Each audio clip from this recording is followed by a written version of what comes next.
Muchas gracias, Amalia, por la invitación, así sea interna, pero esto también cuenta. Y muchas gracias a todos y a todas por estar acá.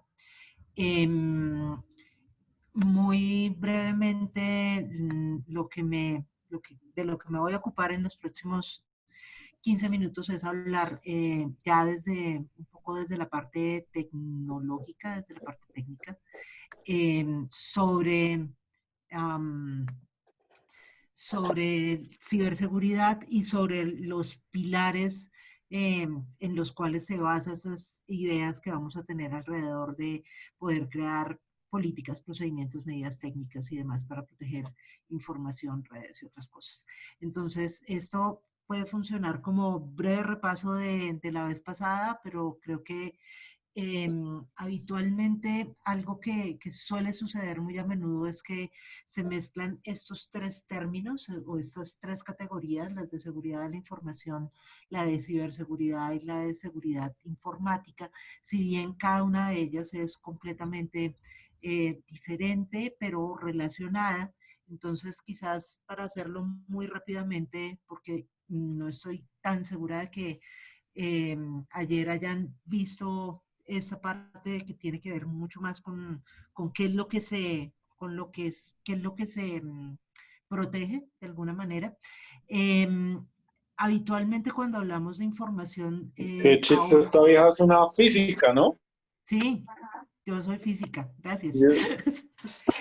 Pero cuando estamos hablando de la información, en general en el mundo digital nos centramos sobre la idea de la información digital, pero se nos olvida muchas veces que también tenemos un montón de información que es analógica, que también debe ser protegida. Entonces, cuando hablamos de seguridad de la información, vamos a hablar de la protección de todo tipo de información, tanto de la analógica como de la digital. Ahora, hay cosas que no son información y que de todas formas pueden ser vulnerables por las tecnologías de la información y la comunicación. Entonces, todo este conjunto de cosas que son información y otras cosas que no son información, que son vulnerables por las TICs, va a ser lo que se va a proteger o lo que vamos a considerar una necesidad de mirarlo desde estos aspectos de la ciberseguridad. Pero como se podrán dar cuenta, uno también podría juntar estos dos universos y hablar de, por ejemplo, la idea de seguridad informática como algo que tendrían que ser los procedimientos, las políticas, las medidas técnicas para proteger solamente la información digital. Entonces, tenemos estos tres términos que generalmente están metidos dentro del mismo saco, pero que realmente son diferentes. Una de las cosas que va a ser muy interesante para analizar la idea del alcance de la ciberseguridad desde el punto de vista tecnológico va a ser el hecho de que no solamente vamos a estar protegiendo información, sino que vamos a estar protegiendo otras cosas que no son información. Dentro de las múltiples otras cosas que vamos a estar protegiendo están todos los sistemas que nos facilitan la conexión a Internet, que estos serían las redes, empezando desde, qué sé yo, el router de la casa o de la oficina, este aparato que nos suele entregar la empresa que nos da el servicio de Internet, que puede ser, qué sé yo, Claro, o puede ser ETV, o puede ser la que ustedes tengan, y este aparato, que es el que nos facilita la conexión a Internet, también debería ser algo que se puede proteger a través de medidas que tendrían que ver con esta idea de ciberseguridad. Si uno extiende esto a otro tipo de cosas, a otro tipo de aspectos, por ejemplo, ya no hablando de nosotros como individuos o de organizaciones, sino hablando de cosas, de estructuras muchísimo más grandes. Por ejemplo, la infraestructura eléctrica también debería ser algo que no es información, pero que puede llegar a ser vulnerable por las TICs y por tanto uno también debería pensar en que la ciberseguridad va a terminar eh, protegiendo esas otras cosas que no necesariamente son solo información. Y quizás aquí faltaría solamente un dato adicional, y es que estamos muy habituados a pensar últimamente en estas ideas sobre los datos y a no necesariamente diferenciarlos sobre la información.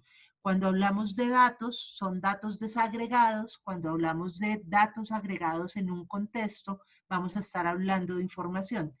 En general, lo que va a ser necesario proteger no son datos sueltos, sino es información, un conjunto de datos sobre algo, sobre alguien, sobre un trabajo, sobre una investigación, que en su conjunto deben ser protegidos.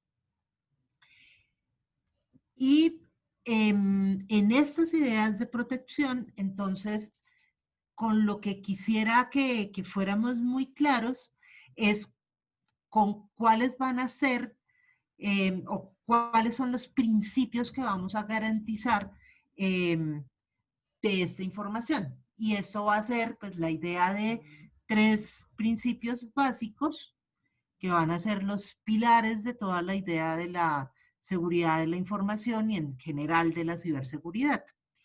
El primero es el de confidencialidad. Por confidencialidad vamos a entender la cualidad de la información para que no sea divulgada a personas o sistemas no autorizados.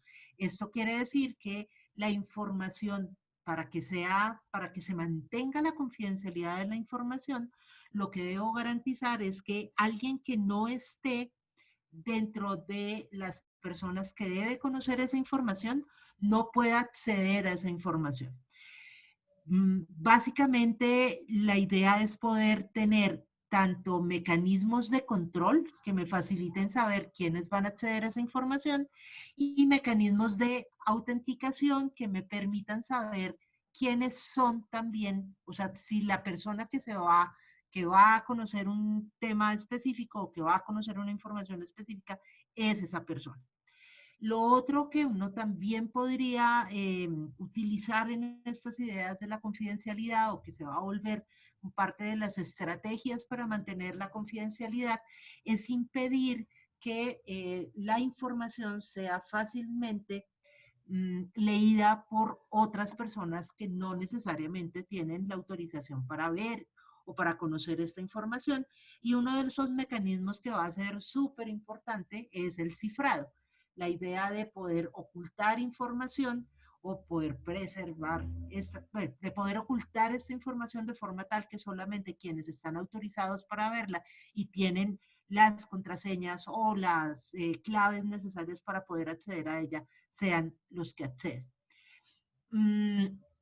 Cuando hablamos de la pérdida de la confidencialidad de la información, entonces estamos hablando de que terceras personas o instituciones o organizaciones o alguien más va a tener acceso a una información que no debería tener acceso. Y esto pasa desde cosas muy simples. Acuérdense que estamos hablando de que ciberseguridad, por ejemplo, no solamente tiene que ver con la información en digital, sino también con otro tipo de información y con otro tipo de cosas. Entonces, si yo estuviera en una fila y alguien por atrás empieza a ver lo que yo estoy escribiendo en mi celular, tendría un problema de confidencialidad.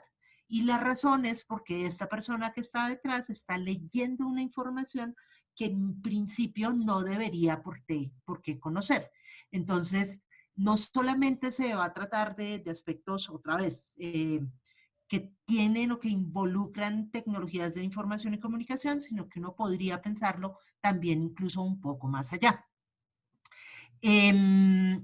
Igual vamos a tener problemas de confidencialidad cuando hay equipos que son robados o que son sustraídos o cuando hay pérdidas de esos equipos y alguien toma ese equipo y entra, accede a la información que hay en los dispositivos, que eso es algo que acá muy frecuentemente le pasa a las organizaciones de sociedad civil, que suelen robárseles los equipos o que suelen, por ejemplo, eso es algo que también pasa mucho, que uno a veces pierde una memoria USB o pierde un disco duro externo con información que es confidencial y por tanto, si esos discos o esos dispositivos no han sido tratados juiciosamente para que no sea fácil acceder a la información que está en ellos, pues va a ser muy sencillo que podamos perder esta idea de la confidencialidad y que terceros accedan a esa información. Me voy con la segunda. La segunda es integridad. La idea de la integridad hace referencia a la cualidad de la información para ser correcta y no haber sido modificada, manteniendo sus datos exactamente tal cual fueron generados, sin manipulaciones ni alteraciones por parte de terceros. La idea de la integridad es que la información importante se mantenga tal cual y que no hayan alteraciones sobre esa información. Les pongo un ejemplo muy sencillo porque ahora estamos mirando temas de procesos electorales. Si se alteraran los datos de las elecciones y lo que tuviéramos no, y los sistemas que se tengan para contabilizar las votaciones no fueran íntegros, lo que pasaría es que no podríamos saber, no podríamos tener claridad sobre esos resultados, no tendríamos confianza sobre esos resultados y perderíamos como todo el chance de saber qué sucedió ahí. Entonces, integridad, la violación o las pérdidas de integridad se van a presentar cuando alguien, a veces por accidente o a veces con mala intención, modifica o borra datos importantes que son parte de esa información. Entonces, por ejemplo, para una cosa simple ahora que estamos en época de pandemia, pues resulta que habitualmente a uno ya le piden los datos de cuando uno ingresa a algún centro comercial o a una librería, en mi caso, que es a veces algo que hago, te dicen, bueno, dame tu nombre, dame tu dirección, dame tu número de teléfono, porque vamos a necesitar hacer rastreo de contagio, si es el caso. Si ese número de teléfono que se anota ahí resulta que le cae una gota de agua encima y se borronea, lo que tendríamos es una pérdida de integridad de esa información con todos los subsecuentes problemas, que no me podrían contactar si hubo algún tipo de razón por la cual debieran haberlo hecho. Y esto podría ser completamente accidental. Cosas que pueden pasar en términos de integridad de la información que son muy malas es que uno no sepa si se modificó o no se modificó un archivo, por ejemplo. Y esto es crucial cuando estamos hablando de información sobre la cual su veracidad importa mucho.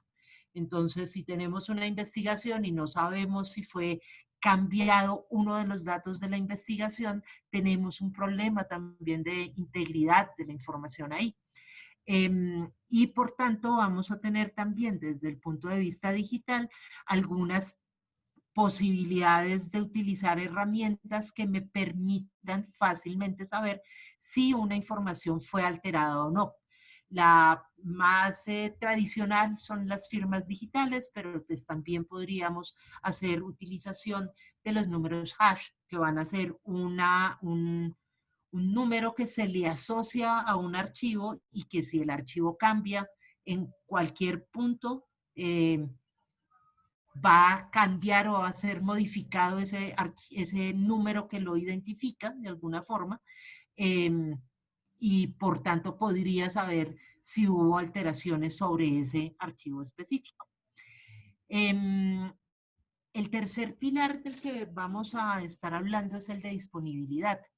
Y la idea de disponibilidad es que la información pueda ser accesible cuando la necesitemos a través de los canales adecuados, siguiendo procesos correctos y que pueda recuperarse incluso en caso de en que ocurra algún incidente que cause su pérdida o su corrupción.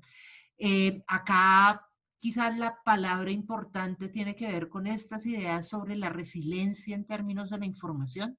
Entonces, incluye algunas acciones como, por ejemplo, tener buenos backups de la información, copias de respaldo, de forma tal que si alguien necesita no sé, este archivo muy importante de una investigación y solamente está en un computador y ese computador no está a la mano, pues no voy a poder tener acceso a esta investigación. Entonces, en esos casos se necesitaría tener otra copia accesible en algún otro lado. En general, para el mundo digital de hoy en día, la disponibilidad tiene mucho que ver en algunos casos con la posibilidad de utilizar la nube y esta idea de que la nube, que no es más que el computador de alguien más, esté disponible para que uno pueda acceder a esa información 24/7. Y sin embargo, pues al poner muchos de nuestros archivos, investigación y demás a disponibilidad perenne o pues a una disponibilidad importante en la nube, también le estamos dejando a esa empresa de la nube le estamos dejando pues el acceso en algunos casos o las copias de esta información y eso también debería ser algo que nos deberíamos cuestionar si necesariamente ellos deberían o no o tener accesos en los casos en los que lo puedan tener o si es necesario o no cierto tipo de infraestructura para proteger o adicionalmente esa información.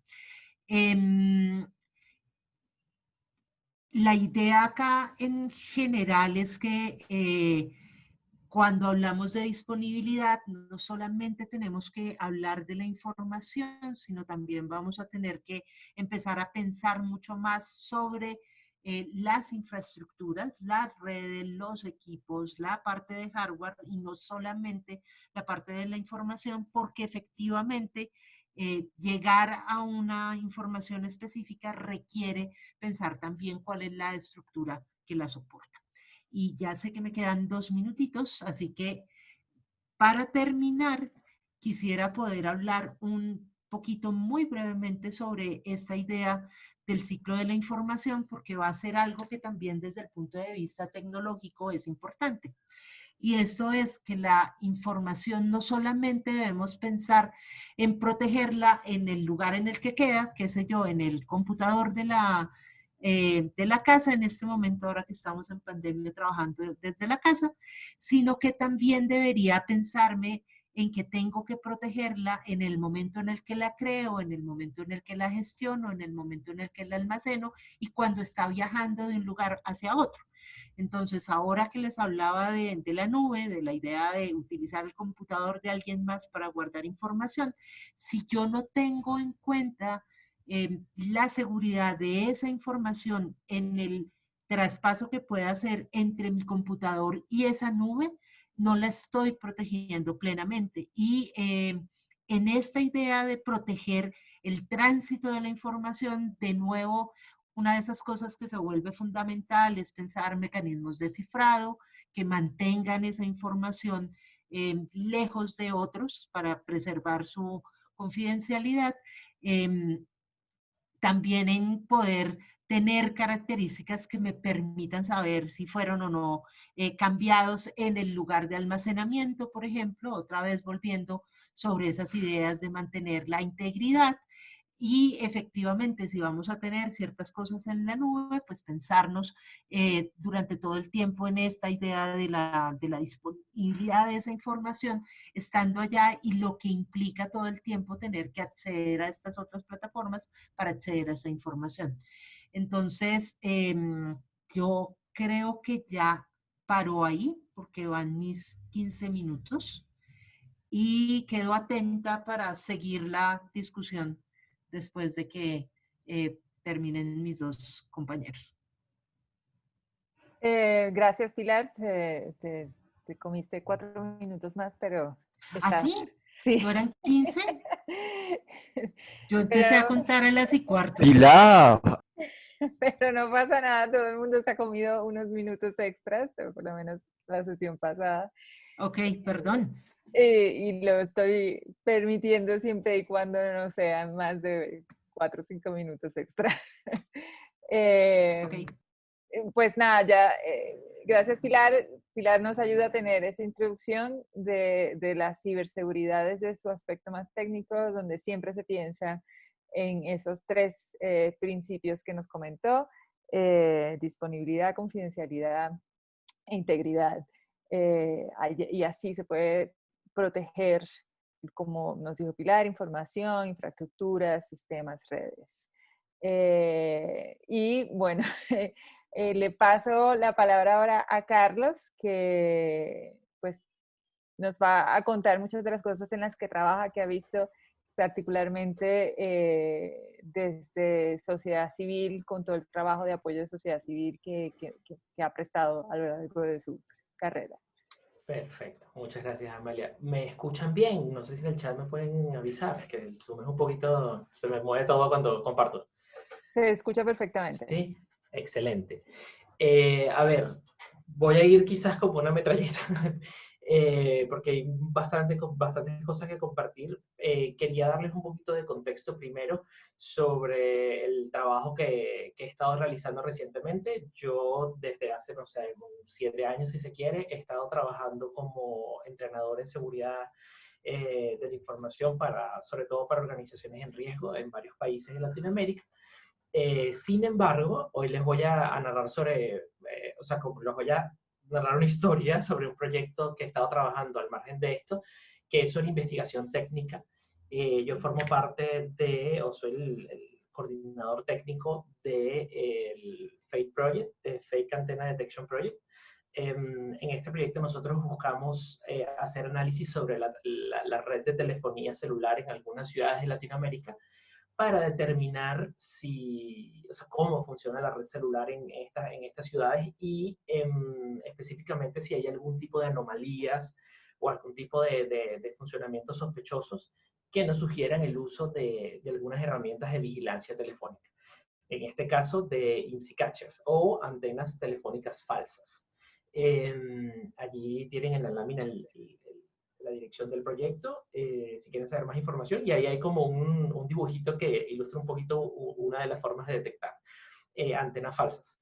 Hay antenas falsas que son móviles, que van en una camioneta, que van, qué sé yo, o sea, como equipos portátiles. Entonces, si nosotros por un tiempo vamos analizando toda la red celular y vemos que una torre se mueve del lugar geográfico, eso nos puede sugerir que haya algún tipo de problema. Solo como para dar un poquito de contexto.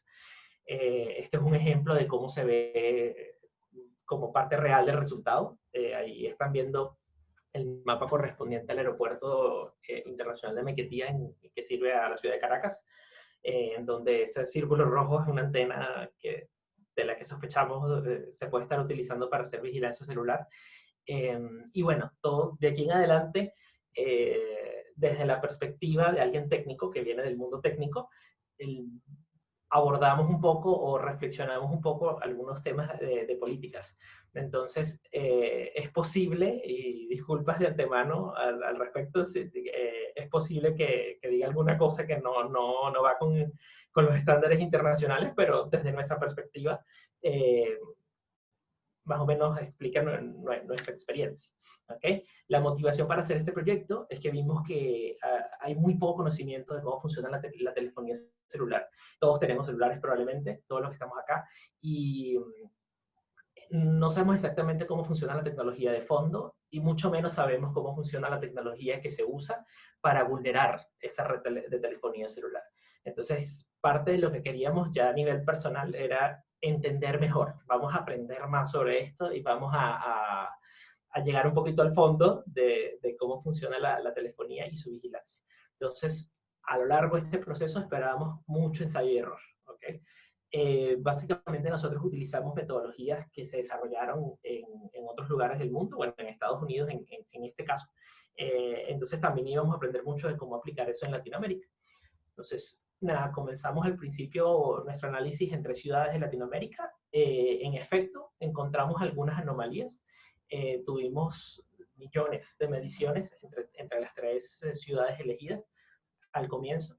Levantamos un poco los hallazgos, analizamos los datos que recopilamos y fue más o menos frustrante que tener que concluir que de verdad se pueden conseguir anomalías en la red celular. Sin embargo, es muy difícil asegurar que se está ejecutando vigilancia, asegurarlo o atribuirlo. Nos pareció honestamente un poco, sí, un poco quizás decepcionante al principio, pero hubo una reflexión de fondo bien relevante, que es que tiene que haber una razón por la cual es tan difícil detectar vigilancia telefónica. ¿Okay? Y eso tiene que tener consecuencias directas en cómo se hace la regulación, cómo se regula, cómo se legisla alrededor de este tipo de tecnologías. ¿Okay? Entonces, bueno, para nosotros, la respuesta, ¿por qué es tan difícil detectar vigilancia telefónica? Lo podemos dividir en tres. La tecnología en sí es compleja. Nosotros no nos imaginamos que cada segundo una antena, una torre celular transmite más de 300 campos a todos los teléfonos que pueden verla, ¿ok? Que para que un celular se asocie con una torre telefónica tienen que pasar por lo menos 5 pasos de intercambios de información antes de verdad afiliarte a esa torre telefónica. Entonces, lo otro es que la implementación de la tecnología es todavía más oscura. Nosotros en el marco del proyecto nos reunimos incluso con algunos representantes técnicos de operadoras telefónicas y hay veces que ni ellos tienen las respuestas a por qué una torre está configurada de cierta manera. Nosotros en Bolivia vimos un proveedor que configura las antenas de una manera absolutamente distinta como las configuran otros y vimos que eso es la norma. Es lo normal en Latinoamérica. Entonces, dado que las configuraciones son tan diferentes, es muy difícil entender o detectar anomalías. Yo no voy a decir, yo ya sé que cuando consigo un parámetro de la torre un poquito, con este valor yo sé que hay un problema. No, primero hay que entender primero cómo funciona todo. Y lo otro es que las técnicas de vigilancia usadas son aún más oscuras que todo lo demás. No se sabe. Hay alguna información que tenemos de cómo se hace vigilancia telefónica porque lo vemos en otros países del mundo, porque se filtró en la publicidad de no sé qué país, y así más o menos vamos armando un poco toda esa información. A ver, entonces lo que nosotros quisimos fue como recopilar todo lo que pudiéramos y ver qué podíamos hacer con esa información. Y bueno, como les comentábamos, queríamos siempre hacer un paralelismo, o sea, o entender un poco cómo esto se puede atacar a nivel de políticas, o qué podemos hacer a nivel regulatorio que nos pueda ayudar un poco a evitar este tipo de problemas en el futuro. Entonces, lo primero que nosotros vimos era el que no había un entendimiento real de la tecnología y en algunos países no se habla sobre esto. Hay legislaciones en donde hay errores en el mero funcionamiento de la telefonía, de la propia telefonía celular. Entonces, creemos que algo que podemos hacer es involucrar a más especialistas y más académicos en los procesos de levantamiento de regulaciones, sobre todo, para que de verdad las leyes sean, o las propias regulaciones sean consonas con la tecnología. Importantísimo que entre lo que vimos era generar una mejor sinergia entre los implementadores, o sea, quién implementa la tecnología, quién la regula y especialistas que pueden entender un poco todo ese proceso. Porque, por ejemplo, en Estados Unidos, que fue donde se desarrollaron estas metodologías que nosotros aplicamos acá en Latinoamérica, hay unas leyes mucho más fuertes y las operadoras celulares tienen que hacer una configuración de su red de una manera bien específica. Y eso no lo estamos viendo en Latinoamérica. O sea, no solo porque no se está regulando bien, sino porque en efecto las empresas están haciendo la configuración de su infraestructura como mejor les viene, o sea, no como mejor les funciona. ¿Ok? Perfecto. Y como un tercer punto, entender mejor el uso de las tecnologías de vigilancia. En todos los países, o sea, en todas las ciudades y países donde vimos esto, en todas hay algo común, que las fuerzas de ley y los organismos de seguridad, bajo la excusa de que su trabajo afecta a la seguridad de la nación, hacen cualquier tipo de vigilancia telefónica sin ningún tipo de regulación o contraloría. Entonces, ahí hay un tema también que hay que abordar mucho, de cómo limitamos el uso de las tecnologías de vigilancia para que no sean abusadas y para que podamos entender mejor cómo son. ¿Ok? Y eso, bueno, además de limitar estas posibilidades a los organismos de seguridad, está en las redes de compartición de información. De hecho, estos grupos en Estados Unidos y algunas otras regiones que también han aplicado estas metodologías han compartido información bien valiosa que nos ha servido para dar un mejor sentido a los datos, como decía Pilar, y volverlos información relevante. Y hay un concepto que aplica tanto en ley como en tecnología, en seguridad de la información también, que es la separación de responsabilidades o roles. Y aquí lo vemos muy claramente. Quienes implementan la tecnología celular, que en este caso va a coincidir con las empresas proveedoras, los organismos que hacen la regulación y los grupos que pueden hacer Contraloría deberían estar bien diferenciados. Nosotros vivimos una experiencia en una de las ciudades donde hicimos monitoreo, en donde publicamos nuestros hallazgos y enseguida salió el organismo regulador diciendo vamos a investigarlo. Y el mismo organismo regulador dijo, aquí no está pasando nada malo. ¿Okay? Entonces ahí hubo un tema en donde quien regula y quien hizo esa Contraloría fue el mismo ente, y eso, a ver, aunque en algunos casos puede funcionar, también deja las dudas de si no pueden haber intereses de fondo. Sobre todo cuando quien hace la Contraloría es un ente mucho más cercano a quien puede ejercer la vigilancia, que grupos interesados en que no se realice, que no se ejecute la vigilancia telefónica como tal. Y documentar mucho los procesos. Por lo menos acá en Chile está bien delimitado, es muy claro cómo se hace la vigilancia telefónica para hacer investigaciones legales, judiciales. Entonces ya nosotros sabemos cuando vemos datos en Chile si esto está en el marco de una investigación judicial bien establecida o si esto es una irregularidad y probablemente es vigilancia ilegal. ¿Okay? Y como nosotros vemos un poquito el panorama, quizás esto va en contra, no sé si es una barrabasada en términos legales o académicos. Sin embargo, acá en este gráfico que les estoy colocando es como nosotros vivimos la recolección de información y la Contraloría, en este caso, para detectar potencial vigilancia en comunicaciones celulares. Nosotros hacemos un monitoreo activo, luego los datos que sacamos de allí los analizamos para ver qué información relevante aparece allí. Si vemos algún tipo, o sea, entendemos cómo funciona la red celular, vemos cuando hay algo que se escapa de la norma, vemos una antena que está configurada de una manera muy diferente al resto de las otras 1500 antenas, lo marcamos como un caso, como una irregularidad importante, y eso pasa como a otro proceso. Pero si creemos de que el descubrimiento de estas irregularidades tiene que impactar la normalización o la legislación alrededor de la implementación tecnológica. ¿Okay? Entonces, básicamente nos gustaría o creemos en un mundo en donde cuando nosotros vemos que ciertos indicadores de irregularidades, estos puedan ser considerados para evitar que sigan apareciendo y finalmente evitar que se haga esta vigilancia telefónica y así continuar. ¿Okay?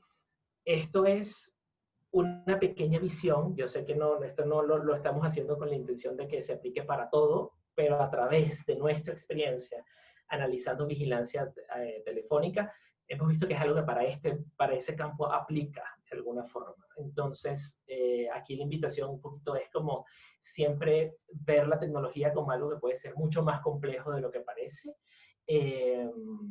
y que requiere que personas que realmente la conozcan estén involucradas en estos procesos de normalización, de legislación, de regulación, y además que cualquiera pueda entender exactamente el funcionamiento de esas tecnologías al punto de poder hacer una verdadera Contraloría. Porque todo apunta a que, que se puede estar haciendo vigilancia telefónica como locos, o sea, sin ningún tipo de restricciones, y no hay grupos que tengan el sentido como de agencia o de apropiación del proceso de Contraloría. Y eso también es algo que puede ser ayudado por la propia legislación. Por ejemplo, acá en Chile también, por ejemplo, se publica la lista de todas las torres telefónicas que deberían haber en el país. Y eso es un gran insumo también porque nos permite ver si hay alguna torre, si me consigo una torre que no está en esa lista, ya sé que esa es una torre potencialmente falsa con la que se está haciendo vigilancia. Y eso puede facilitar mucho más los procesos de Contraloría, incluso viniendo de entes que no están alrededor del Estado o de cuerpos de seguridad o de organismos públicos en línea general, que pueden ser en algunos casos interesados en que exista la vigilancia telefónica.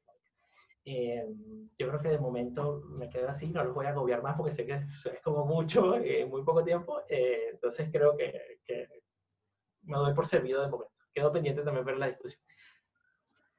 Gracias, Carlos. De hecho, terminaste súper a tiempo. Y te agradezco también esa presentación que creo que muestra un ejemplo clásico o un ejemplo muy claro de un poco la discusión que tuvimos el martes de cómo la tecnología puede, o sea, si no está bien pensada, las medidas tecnológicas que se van a implementar, si no están bien reguladas, si no hay una, por decirlo, alguna filosofía muy clara detrás, o depende de la filosofía que haya detrás, más bien, puede ser utilizada para afectar derechos humanos y las antenas falsas es una de ellas, ¿no? Pero principalmente, pues el mensaje que pasaste, que nos transmitiste, bueno, hace falta entender la tecnología y eso es una de las grandes dificultades que tenemos en este momento para hablar de ciberseguridad. No sé, en el pasado se decía que la gente, cuando empezaron a salir los autos, los coches, la gente realmente sabía el funcionamiento de los coches, porque pues había muy poca gente experta y entonces había que conocerlo bien y además era todavía muchas cosas muy manuales para arrancar un auto, etcétera, etcétera. Y hoy en día ya tenemos al mecánico que nos resuelve nuestros problemas con el coche y con la tecnología está casi pasando lo mismo. La usamos pero no tenemos ni idea de cómo funciona y eso dificulta su regulación y dificulta pensar en cómo puede impactar positivo y o negativamente a nuestros derechos. Pero bueno, dejamos ahí para cuando abramos la discusión. Estefan, te cedo la palabra para que nos presentes un poco el proyecto que estuvimos trabajando el año, bueno, que llevamos mucho tiempo trabajando en Carisma, pero que el año pasado finalmente pudimos profundizar y presentar al gobierno como recomendaciones que fueron consideradas e incluidas en la nueva política de ciberseguridad.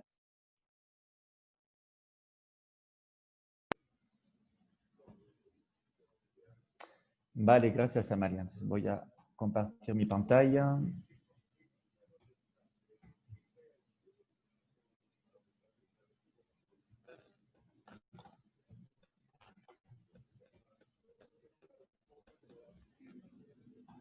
Entonces, sí, les voy a hablar de un proyecto que dio lugar a un informe que se llama Estudios sobre rutas de divulgación en seguridad digital. Rutas de divulgación de qué estamos hablando de divulgación de vulnerabilidades, de incidentes y también de violaciones y fugas de datos en seguridad digital. Eso es el tema de este informe. Pero antes de empezar con el informe, tengo que hablar de detección, porque muchas veces se piensa la seguridad digital únicamente en términos de protección, ¿no? Pero en la seguridad digital hay tres partes. Hay la protección, la detección y la mitigación, cuando ya se detectó. Como lo explicó Carlos en el ejemplo que dio de las falsas antenas, la detección muchas veces es lo más difícil. En el caso que explicó, por ejemplo, es más fácil protegerse de una falsa antena. Yo puedo comunicarme con una mensajería protegida como Signal, como WhatsApp, que detectar. Detectar la falsa antena, como explicó, es muy difícil. Y igual en muchos temas es difícil detectar. Eso hay que entender. La mitigación es cuando ya hubo un problema, por ejemplo, no sé, nos robaron una memoria, nos atacaron un servidor. ¿Cómo mitigar esto? Bueno, ya tenía una copia de seguridad, puedo recuperar la información, ya tenía un backup del servidor, igual puedo remontar el servidor, entonces se logra mitigar. Pero aquí vamos a insistir en esta parte que es crucial, que es la detección, porque si no se detecta, no se puede mitigar, no se puede remediar el problema. Y muchas veces, incluso en nuestras propias experiencias de Fundación Carisma con el Estado colombiano, hemos visto que había no solo vulnerabilidades, sino incluso fugas de datos que no se habían detectado. Entonces, es algo muy importante. Y cuando hablamos de divulgación, como le dije, hablamos de vulnerabilidad. Una vulnerabilidad es que yo uso un equipo, un software o un sistema que es vulnerable porque, por ejemplo, no está actualizado, porque en la implementación del sistema, por ejemplo, yo puse una contraseña chiquita o para razones más complejas, es vulnerable. Un incidente es que cuando ya hay un problema, me robaron el computador, se cayó el servidor, eso es un incidente. Y la violación de datos es cuando afecta los datos, como le dijo Pilar, puede afectar los datos en la confidencialidad, en la disponibilidad o en la integridad. O sea, yo perdí esta memoria, tenía unos archivos confidenciales importantes, entonces se afectó la confidencialidad de estos datos.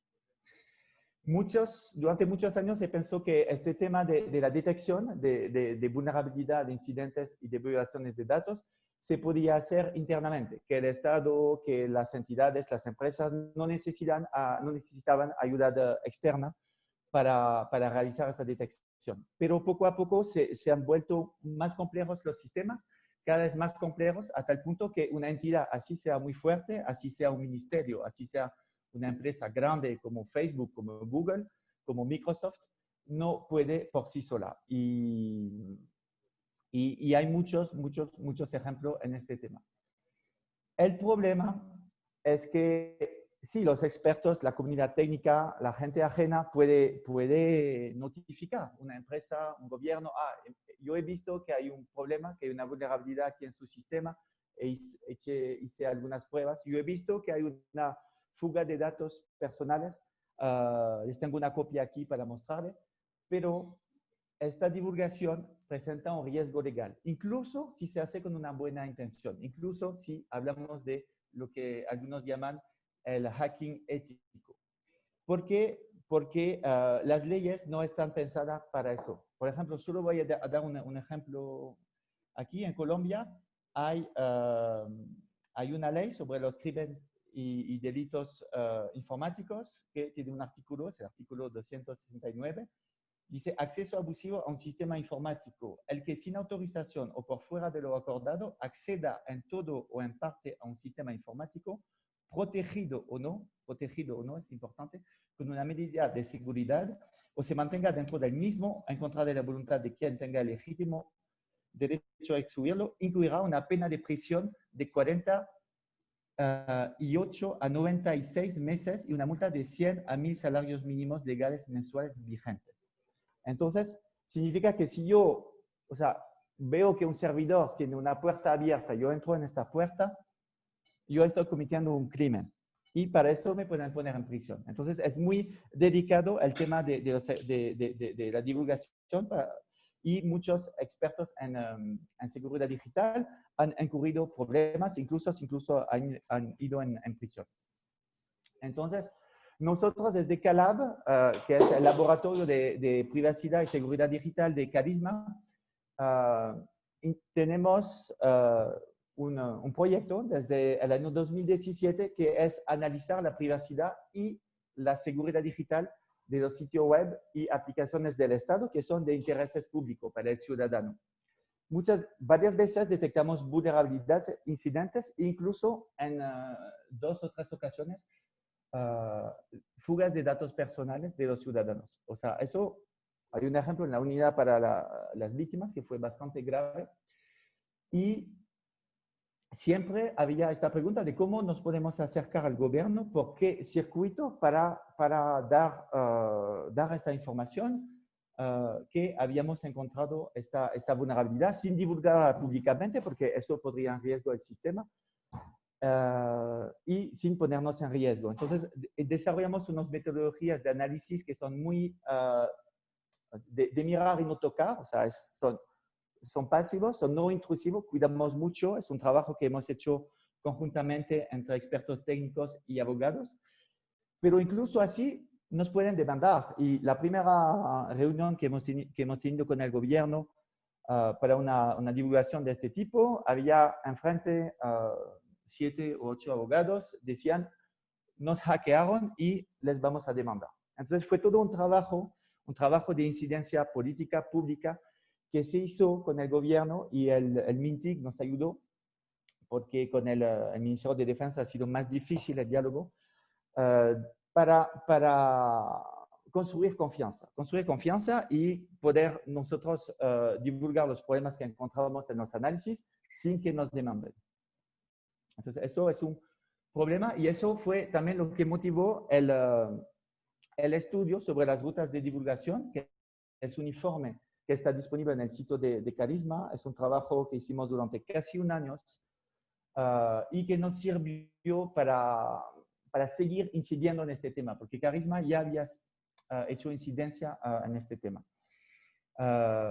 Entonces, habla de la situación en Colombia. La situación en Colombia es que hay riesgos legales muy grandes, como en muchos países, que no hay circuitos de divulgación de confianza, porque los centros de emergencia y respuestas, que se llaman CERT o CECIRT, dependen en Colombia todos del Ministerio de Defensa. Eso es un problema, porque un activista, por ejemplo, que piensa que está chuzado por una falsa antena, como decía Carlos, por el Estado, por el Servicio de Inteligencia, ¿cómo va a reportar eso al propio Servicio de Inteligencia que lo está chuzando? Es complicado.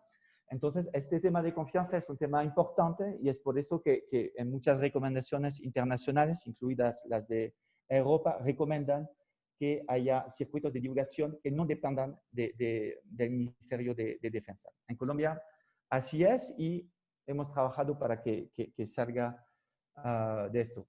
Al internacional ha habido un cambio importante, de pasar de así sistemas cerrados donde no se podía reportar a el Estado, como en Francia, por ejemplo, que abre canales de divulgación en el que se dice a las personas que no le va a pasar nada. O sea, hay una confidencialidad también de la identidad de la persona, e incluso hasta bug multiprograma. Hablaremos de eso en el siguiente. Y al final hicimos siete recomendaciones. No les voy a listar aquí. Una es implementar rutas de divulgación de confianza. Otra es construir políticas de divulgación. Otra es minimizar los riesgos legales. Y hay 4 otras recomendaciones también que podemos hablar después si les interesa. También este informe, pero también antes del informe y después del informe, eso permitió hacer incidencia en el COMPES de seguridad digital, que antes se llamaba ciberseguridad en Colombia, para poco a poco cambiar y pasar de una visión militar, como era el COMPES del 2011, que era fortalecer la ciberseguridad y la ciberdefensa del país, a una visión de seguridad digital menos militarizado, una visión más económica, que también era empujada por la entrada de Colombia en la OCDE, y poco a poco primera referencia también a los derechos humanos y a la necesidad de capacitar personas vulnerables como las mujeres, los defensores de derechos humanos, los líderes sociales, reconocer esta parte de la población. No decir la seguridad digital se llama ciberseguridad y es algo de los militares y del Estado, sino es para todos los ciudadanos. O sea, ampliar poco a poco esta visión. Queda mucho por hacer. El último COMPES desde 2020 reconoce estas múltiples partes interesadas y esto, pero todavía hay un rol muy importante del Ministerio de Defensa, que, por ejemplo, maneja la base de datos de los reportes. Eso es un problema grande. Significa que alguien que reporta una vulnerabilidad o una fuga de datos va a quedar en una base de datos con su identidad que es manejada por el Ministerio de Defensa. Entonces, todavía hay problemas importantes, problemas de lenguaje también. Pero digamos que durante esos años hubo unas mejoras importantes y aunque no lo reconozcan,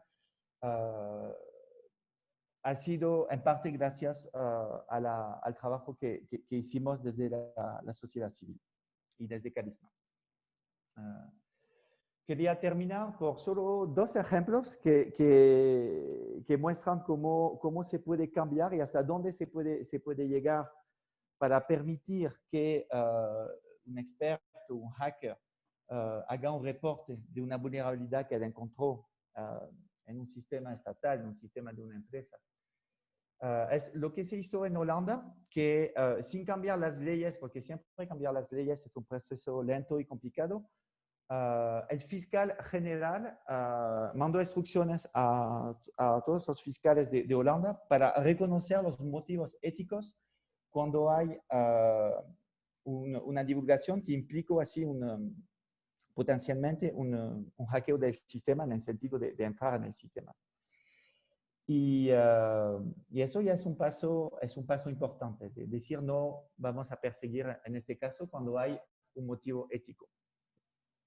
Dos ejemplos muy fuertes. El primero es el de hacks de Pentágono, o sea, el Ministerio de Defensa, el Department of Defense de Estados Unidos, hizo un programa de recompensa diciendo, ustedes van a intentar a la comunidad técnica, a los hackers, van a atacar nuestros sistemas y si encuentran vulnerabilidades, les vamos a pagar por este trabajo. Se llama un programa de recompensa, en inglés un Bug Bounty Program, y fue como el primero de este tamaño, que se llama Hacks de Pentágono, y fue tan provechoso, o sea, se han encontrado miles de vulnerabilidades que el año siguiente el Pentágono decidió reproducir la experiencia.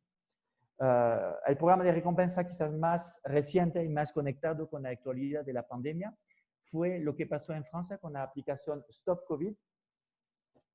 Cuando se lanzó la aplicación Stop COVID, no solo fue analizado por la empresa que lo hizo y por las agencias de seguridad digital, sino que se les mandó a las comunidades técnicas y se hizo un programa de recompensa.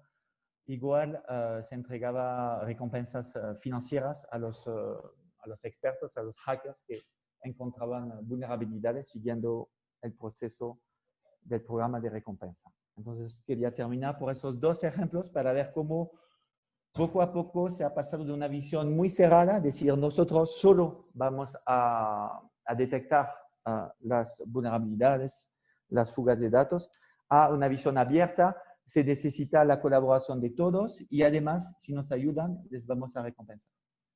Bueno, muchas gracias por su atención. No sé de tiempo cómo estuve. Tengo tendencia a extender. Perfecto. ¿Sí? ¿Lo logré? Demoraron 20 segundos y todo. ¡Ay! Perfecto. Entonces, era para mostrarle a Pilar que podía ser más corto que ella. Muy bien. Muy bien, gracias, Estefan. Entonces, pues con este ejemplo que también Estefan nos presentó, la idea de presentarlo era de que lo escucharan, era que pudiésemos ver de qué manera sociedad civil participa también, incluso en la parte que nos parece que no somos expertos en ciberseguridad, que es la parte técnica, desde la investigación que realizó Carlos con el equipo con el que trabajó para ver las antenas, la identificación de antenas falsas y encontrar estas dificultades tan grandes que ayudan también a presentar evidencias para mejoras de regulación, de políticas, de implementaciones, hasta el trabajo que hace el CALAP en Carisma y este informe que hicimos, que hicimos analizando cuál es la situación de Colombia. Sociedad civil tiene dentro de la comunidad técnica hay gente como Estefan, como Carlos, que están dispuestos también a trabajar para ayudar a entender estos componentes más técnicos que hay en la ciberseguridad y que con ese entendimiento podemos desarrollar mejores políticas y mejores prácticas desde el Estado hacia abajo y de abajo hacia arriba también en ciberseguridad.